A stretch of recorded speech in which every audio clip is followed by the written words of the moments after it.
उल्टी के साथ खून आना ये एक सीरियस प्रॉब्लम भी हो सकता है और इसकी बहुत सारी वजूहात होती हैं। आम तौर पे ब्लड जो है वो उल्टी के साथ तब आएगा, वॉमिटिंग के साथ तब आएगा, जब मैदे के अंदर ब्लड निकलेगा बहुत ज़्यादा और वो फिर उल्टी की सूरत में बाहर आएगा। बाज़ औक़ात तो सुर्ख़ खून आता है जब किसी को वॉमिट होती है, उसके साथ ही ब्लड आ जाता है। बाज़ औक़ात ऐसा होता है कि अगर जो खून निकला है, थोड़ा टाइम हो गया है अंदर मैदे में पड़े-पड़े, तो उसका कलर जो है वो डार्क ब्राउन हो जाता है और वो काफ़ी ग्राउंड वॉमिटिंग की सूरत में बाहर आता है। बाज़ औक़ात ऐसा होता है कि उल्टी के साथ या तो ब्लड बाहर आता है या बिल्कुल नहीं आता और वो मैदे से आगे आँत में चला जाता है। तो फिर वो क्या करता है, उससे काले रंग का मोशन आता है, बिल्कुल लूप की तरह काला मोशन। बाज़ औक़ात ऐसा भी होता है कि मैदे के अंदर खून रिसता है लेकिन वो थोड़ी-थोड़ी मिकदार में रिसता रहता है। तो उल्टी की सूरत में तो बाहर नहीं आता लेकिन मरीज़ को आहिस्ता-आहिस्ता जो है एनीमिया हो जाता है, यानी खून की कमी हो जाती है और उसकी हीमोग्लोबिन बतदरीज कम होती रहती है। अगर हम इसकी वजूहात की बात करें तो जब उल्टी के साथ खून आ रहा है तो 3 जगह हैं जहाँ से आमतौर पे ब्लड रिस सकता है, निकल सकता है। ग़िज़ा की नाली यानी इसोफ़ेगस में, मैदे से और उससे आगे जो छोटी आंत के शुरू वाला हिस्सा है वहाँ से।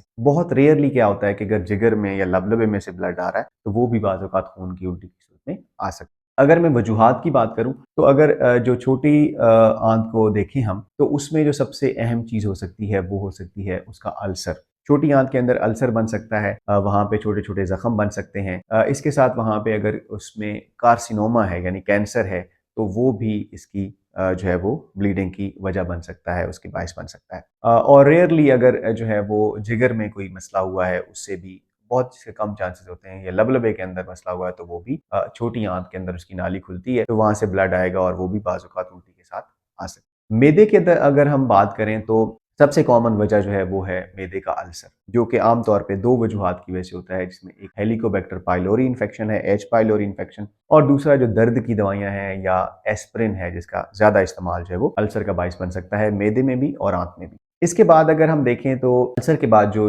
वजह हो सकती है वो है छोटे-छोटे ज़ख्म हो सकते हैं जिसे हम इरोजन्स कहते हैं, या अगर किसी को बहुत ज़्यादा इन्फ्लेमेशन सोज़िश है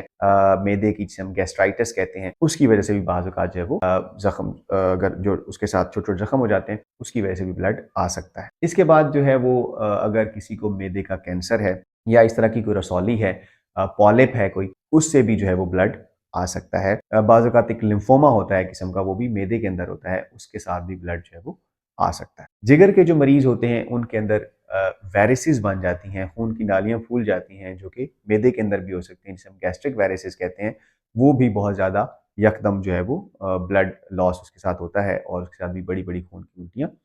आ सकती हैं। इसके अलावा जो मैदे की झिल्ली है, उसके अंदर जो छोटी-छोटी नालियाँ होती हैं, बाज़ औक़ात उनका मसला होता है और वो प्रोमिनेंट हो जाती हैं, पतली हो जाती हैं और थोड़ा-थोड़ा ब्लड वहाँ से रिसना शुरू हो जाता है। मेडिकल की लैंग्वेज में हम उसे तेलेंजेक्टेसियाज़ या एंजियोडिस्प्लेज़िया कहते हैं, और ये बाज़ औक़ात अकेले होते हैं मैदे में, बाज़ औक़ात ये आंत के दूसरे हिस्सों में भी हो सकते हैं, जिल्द पे हो सकते हैं, हमारे निज़ाम तनफ़ुस के जो रास्ते हैं नाक में या अंदर वहाँ पे हो सकते हैं, ब्रेन में हो सकते हैं और भी जगहों पे हो सकते हैं और वहाँ से भी ब्लड आ रहा होता है। बाज़ औक़ात जो है मैदे में जो खून की बड़ी नाली है वो भी फट सकती है और वो झिल्ली ऊपर से पतली हो जाती है, वो नाली फटती है और उससे भी बाज़ औक़ात बहुत ज़्यादा खून जो है वो निकलता है और हीमोग्लोबिन आमतौर पे 14-15 से यकदम 7-8 पे या उससे भी कम आ सकती है। इसे हम ड्यूलोफाइल लीजन कहते हैं। उसमें आमतौर पे एक सिंगल वेसल होती है जो फटती है और उससे बहुत ज़्यादा ब्लड जो है वो आ रहा होता है। अगर खून पतला करने वाली दवाइयाँ जो ले रहे होते हैं लोग, जैसे वारफरिन है या इसके अलावा हेपरिन है या और आजकल नई दवाइयाँ वो खून पतला करने वाली जो गोली की सूरत में आती हैं, वो भी इसका बाइस बन सकती हैं कि थोड़ा-सा ज़ख्म भी जो है वो वहाँ पे खून रुकेगा नहीं, तो बहुत ज़्यादा जो है वो वॉमिटिंग होगी, उल्टी वाली, सॉरी वॉमिटिंग होगी जिसमें ब्लड आएगा। इसके बाद अगर हम देखें तो जो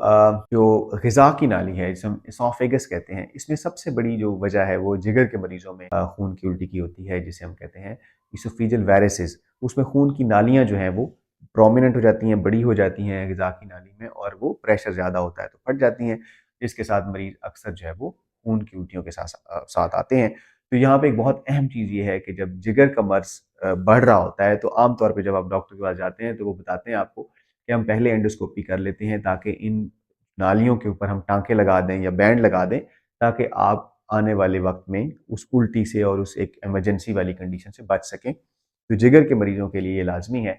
कि आप टाइमली इस चीज़ का टेस्ट करवा लें, एंडोस्कोपी करवा लें, ताकि पहले ही उन नालियों का तदारुक किया जाए, उनका इलाज किया जाए, ताकि आगे चल के खुदा न खास्ता वो किसी बड़ी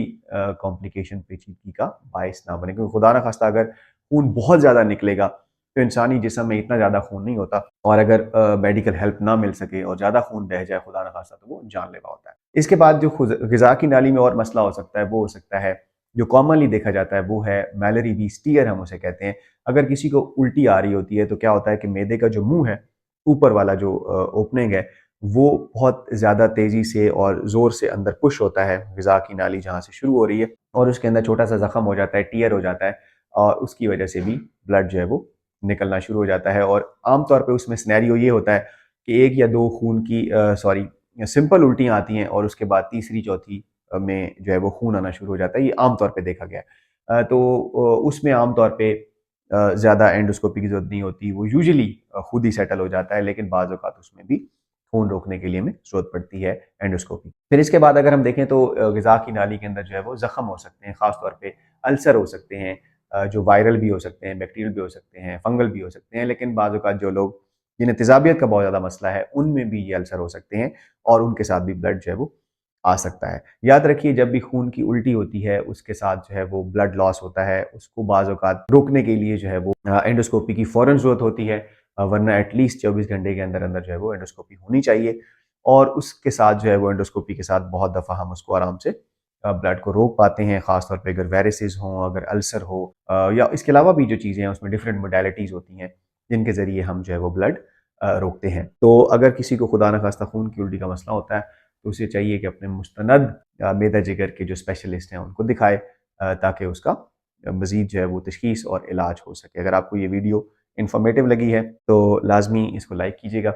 दोस्तों के साथ भी शेयर कीजिएगा, और चैनल को भी सब्सक्राइब कीजिएगा। मैं डॉक्टर राजा इकरामुल हक हूँ, मेदा जिगर का स्पेशलिस्ट हूँ, और लाहौर के अंदर प्रैक्टिस करता हूँ। बहुत शुक्रिया।